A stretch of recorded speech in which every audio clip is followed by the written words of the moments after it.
Real partnerships, I think, are vital, particularly for students, if they want to get excited about something that is real to them.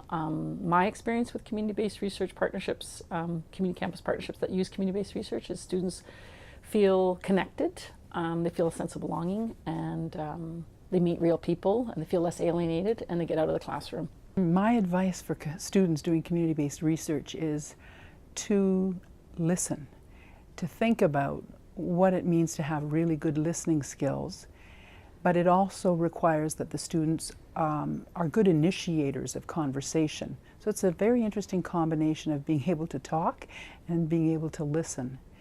My other advice for students who want to be doing community-based research is that they need personal skills that make them attractive or engaging to their audience, their intended audience.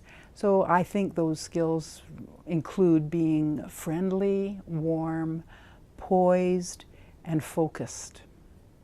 The advice I'd give a student doing a community-based project is plan it out from the beginning and try and stick with your timelines. Community organizations often need some lead time to review a draft report. They can't turn it around in the last minute. So it takes some time to plan it in advance.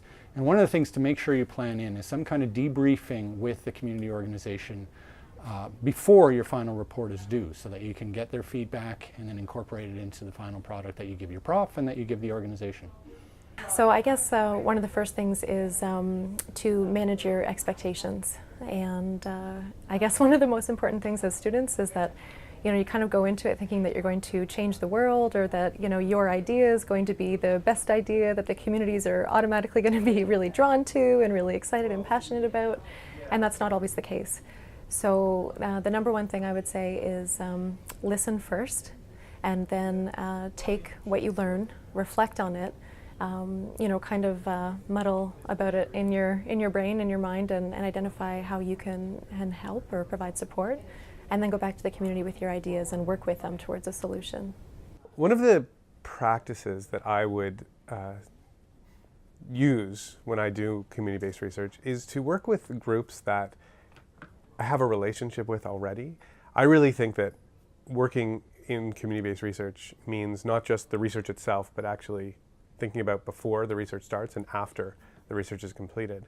So a lot of the groups I work with are groups that I have worked with before, I have some kind of relationship with, and we're able to develop a project together, but also knowing that when the research ends, we can think about moving on to the next project or how to use the information that we discovered through the research.